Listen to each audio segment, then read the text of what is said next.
Cette fille est poursuivie par des gens qui lui en veulent pour une raison que l'on ignore encore. Elle court à vive allure pour venir se réfugier auprès d'un homme, dans sa voiture. De façon violente et inattendue, elle tente d'entrer dans le véhicule avec la peur au ventre. Elle essaie d'abord la portière du côté conducteur, mais n'y parvient pas. Alors, elle contourne rapidement pour entrer par la portière côté passager. Déjà, ceux qui la poursuivent arrivent près du véhicule de l'homme et commencent à crier sur lui. Pendant ce temps, la fille vient tout juste de s'installer dans le véhicule. De l'autre côté, les poursuivants bousculent le chauffeur pour tenter d'accéder à la jeune fille. Le chauffeur sort alors pour leur faire face. « Fais-la sortir ! Fais-la sortir !» crient les hommes. À l'intérieur du véhicule se trouve fortuitement une vieille femme que la fille aperçoit à cet instant. Sa peur monte encore d'un cran lorsque la vieille dame lui tend une pomme et lui dit calmement « Ma fille, mange cette pomme et ils ne te verront plus. » La fille prend la pomme de ses mains et, sans réfléchir, la mange. Aussitôt, quelque chose ressemblant à une couverture invisible l'enveloppe subitement. Dehors, les poursuivants sont furieux et veulent absolument la retrouver. Mais que s'est-il vraiment passé avec elle? Que leur a-t-elle fait? Tant de questions se posent pour comprendre cette étrange situation. Les hommes se tournent alors vers le chauffeur et le menacent sérieusement. « La fille est entrée ici, et tu veux nous faire croire que tu n'as vu personne? Que personne n'est monté dans ton véhicule. » Dans la voiture, la fille continue de manger la pomme. Était-ce le fantôme de sa grand-mère qui venait de la sauver? Suivons la vidéo jusqu'à la fin pour tout comprendre. Écoute-moi bien. Ce qui va t'arriver dans 1 minute, tu n'as même pas idée. Ouvre cette portière. Je vous dis que personne n'est dans mon véhicule, répond calmement le chauffeur. Jeune homme, tu veux nous faire croire que nous, 4 personnes, on est tous devenus aveugles au même moment? Tu as 1 minute pour ouvrir cette portière. Personne n'est dans mon véhicule. Ma vie est aussi importante pour moi. Tu veux vraiment t'attirer de gros ennuis, de très gros ennuis, insiste l'un d'eux. Ouvre cette portière. Hurle un autre en le bousculant violemment. Tu vas ouvrir cette portière et nous faire sortir cette fille, oui ou non? Dit encore un autre. S'il vous plaît. Je sais que vous êtes des personnes responsables. Je vous assure que je suis seul dans ce véhicule. Mais pourquoi cet homme protège-t-il cette fille coûte que coûte? Tu sais quoi? Poursuit un des poursuivants. On la suit depuis un moment. Si elle avait continué plus loin, on ne se serait pas arrêté ici. Mais on l'a vue entrer dans cette voiture, c'est pour ça qu'on insiste. Alors maintenant, ouvre la portière. Ils recommencent à le bousculer et vont jusqu'à le soulever du sol. Posez-moi. Laissez-moi tranquille. Crie le chauffeur. Laissez-moi. Laissez-moi. Répète-t-il en se débattant.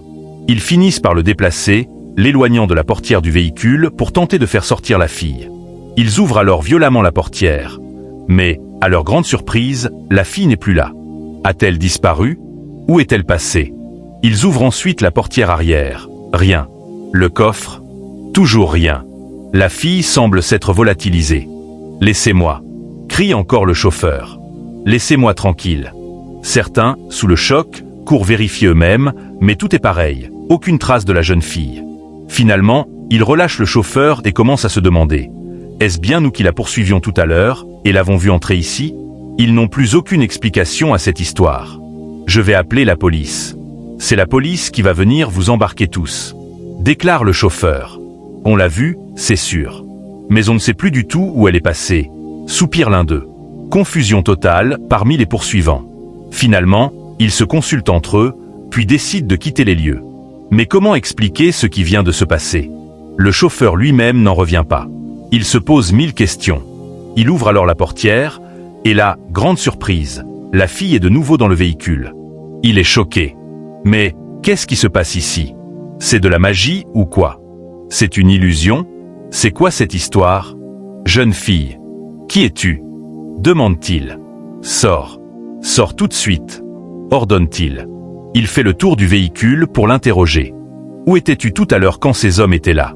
Interroge-t-il, les yeux écarquillés. J'étais ici, répond-elle timidement. J'étais toujours dans le véhicule. Quoi? Tu es devenu un esprit ou quoi? Je ne suis pas un esprit. Je suis bien humaine. Je ne sais pas ce qui s'est vraiment passé. Le chauffeur ne comprend plus rien. Il la tire dehors pour lui poser des questions. Mets tes chaussures. Mets-les tout de suite. Lui dit-il. Quand tu es entré dans le véhicule, je t'ai bien vu. Je savais très bien que tu étais là, mais j'ai dit non. Et ensuite, qu'est-ce qui s'est passé? Explique-moi. La fille prend la parole et avoue. Quand je suis monté dans la voiture, un instant après, ma maman m'est apparue dans le véhicule et elle m'a tendu une pomme en me disant de la manger. Mais quand je l'ai mangée, je continuais de voir les autres. Je voyais les messieurs. Je voyais tout ce qui se passait. Je les voyais clairement depuis ma position dans le véhicule. Donc, quand tu es monté dans le véhicule, ta maman t'est apparue? Oui, répondit la fille. Et elle t'a donné une pomme que tu as mangée. Après cela, ils ne pouvaient plus te voir. Mais toi, tu pouvais les voir tous? Oui, répondit la fille. D'accord. Maintenant, dis-moi, pourquoi ces messieurs sont en train de te poursuivre? Pourquoi ils sont tous derrière toi, en train de te chasser? Demanda le monsieur. C'est quelqu'un parmi eux qui me cherche. Répondit la fille. Quelqu'un parmi eux te cherche? Comment ça? Explique. L'homme que je suis venu visiter dans cet état, c'est lui qui est en train de me chercher, dit-elle. J'ai découvert que ce monsieur est un ritualiste. Laisse-moi t'expliquer tout. Nous étions amis sur Facebook et nous échangions souvent. Il m'a alors invité à lui rendre visite ici. Je ne connais rien ni personne dans cette ville. Mais j'ai accepté. Je suis venu. Nous sommes allés à l'hôtel. Après cela, il m'a dit « Laisse-moi te montrer ma maison ». Alors, je l'ai suivi chez lui. Arrivé là-bas, j'ai vu beaucoup d'agents de sécurité dans sa maison et j'ai découvert une chambre secrète. J'étais curieuse et j'ai ouvert la porte de cette chambre. Je ne pouvais pas croire mes yeux. Ce que j'ai vu, c'était des choses diaboliques. J'ai vu des squelettes humains, des calebasses contenant des têtes humaines. J'ai refermé la porte aussitôt. Mais il a entendu le bruit. Quand il est venu, il m'a demandé « Tu as ouvert la porte. Tu as ouvert la porte. » Il a voulu m'attraper. J'ai esquivé. Et là, il a commencé à me poursuivre avec d'autres hommes pour m'arrêter, probablement pour me tuer. « Je ne comprends pas, » dit le monsieur. « Tu as dit que tu ne connais personne ici. Tu viens d'où exactement? »« Je viens d'Abuja, » répondit-elle. « Tu as quitté Abuja? Tu as quitté Abuja pour venir voir un homme ici. » Le monsieur est choqué d'entendre cette confession. « Je suis en train de chercher mon vrai amour, » avoue-t-elle. « Voilà ce que vous faites, et vous perdez votre vie banalement. Comment peux-tu quitter Abuja pour venir voir un homme que tu ne connais pas vraiment? Et s'il t'avait rejeté, tu aurais fait comment? Tu ne connais personne ici. Et s'il te faisait quelque chose d'inattendu, comment peux-tu risquer ta vie ainsi? Tu l'as connu en ligne. Et tu es venu, seul. Tu sais ce qu'il comptait faire de toi? Mon papa m'a envoyé à l'école. Et moi, je suis ici maintenant, dit la fille. Tu es ici. Si quelque chose t'arrive, tu peux tout perdre. Ta vie même. On peut faire ça. Je vais partir. Je vais partir. Tu sais où aller? Tu sais où te rendre? Demande le monsieur. Je ne sais pas. Tu as de l'argent pour partir? Il m'avait dit qu'il allait me donner de l'argent. D'accord, j'arrive. Le monsieur part vers son véhicule pour lui chercher de l'argent. Il prend un billet en dollars et revient. Tu vois ça, c'est 100 $. Tu vas à la gare routière. Tu verras des changeurs, ils vont te le changer.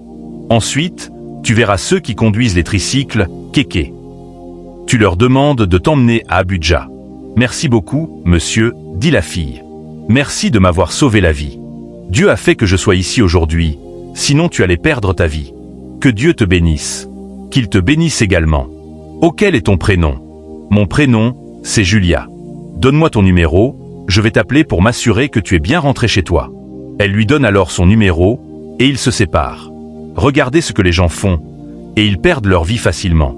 Elle a quitté Abuja pour ici, sans informer aucun de ses parents. Dieu merci pour elle que j'étais là.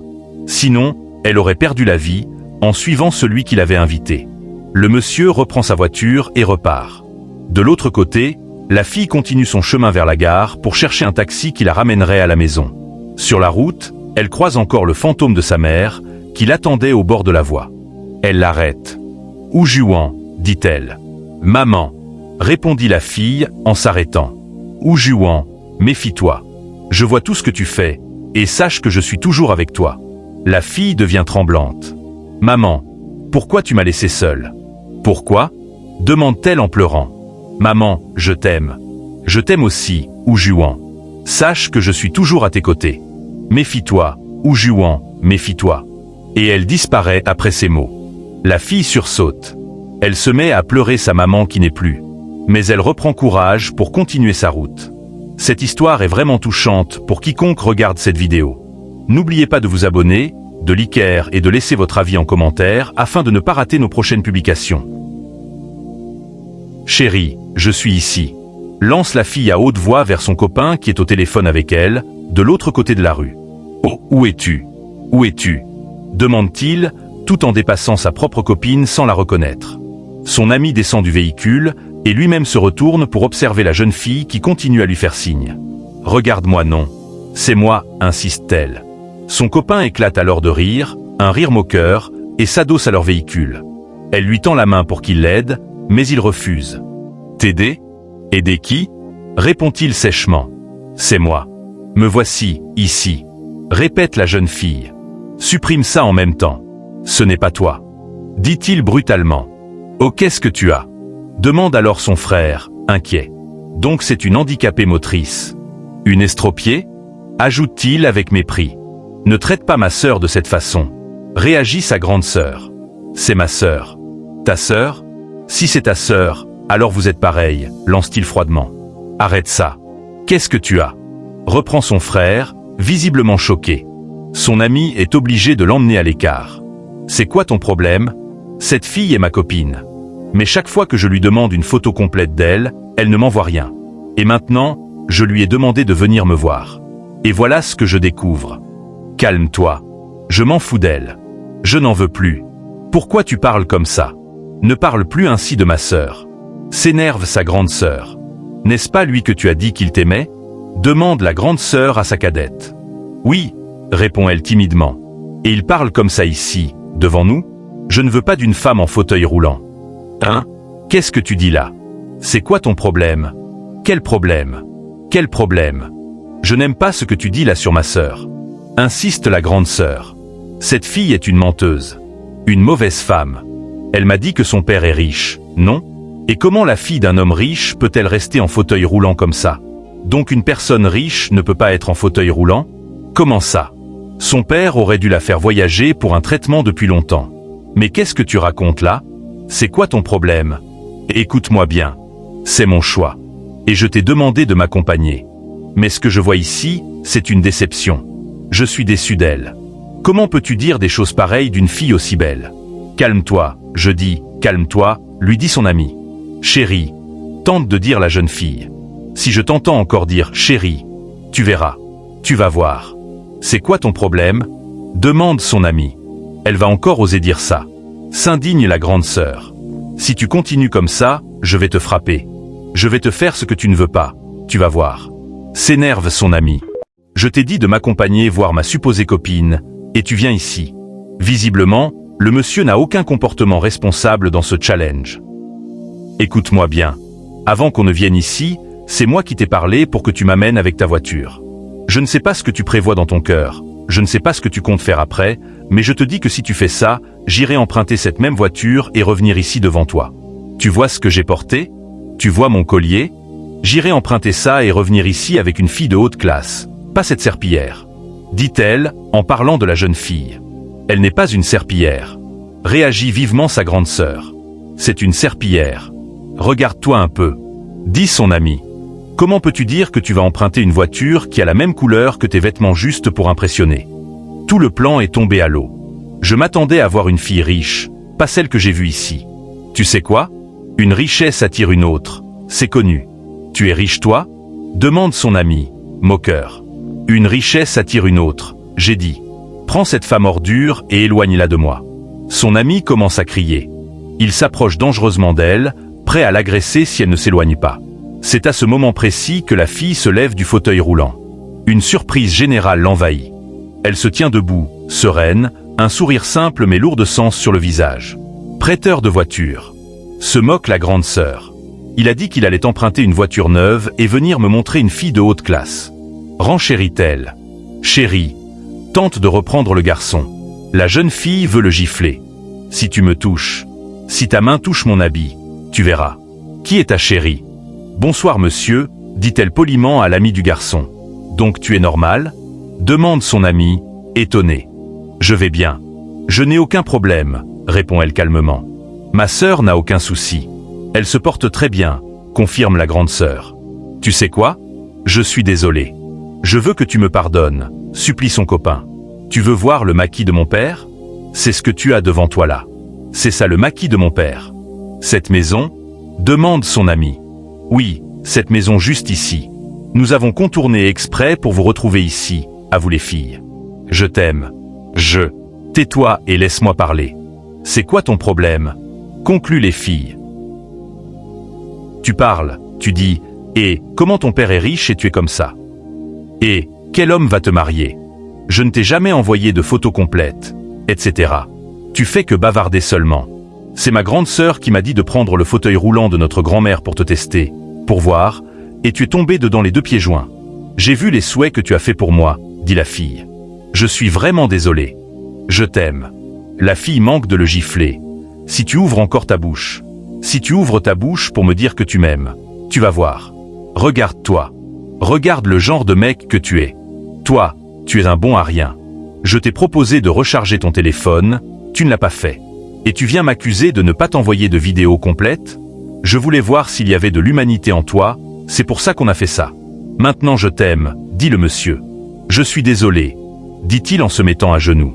Astérisque, astérisque. Je t'aime, s'il te plaît, donne-moi une seconde chance, ajoute-t-il encore. Qu'est-ce que tu veux faire comme ça? Demande la grande sœur. Laisse-le, non, dit la petite sœur, mais sur un ton ironique. Tu es normal? Demande la grande sœur, choquée par tout ce que ce monsieur vient de dire. Elle tente de lui faire un câlin, mais finit par le repousser violemment, et il tombe sur son ami, là-bas. Il est complètement confus. Il essaie de demander de l'aide à son ami pour aller supplier sa copine de lui pardonner. La fille s'approche de lui tend son téléphone et demande de confirmer que c'est bien son numéro. Elle est sur le point de le supprimer de son répertoire. Finalement, elle le supprime.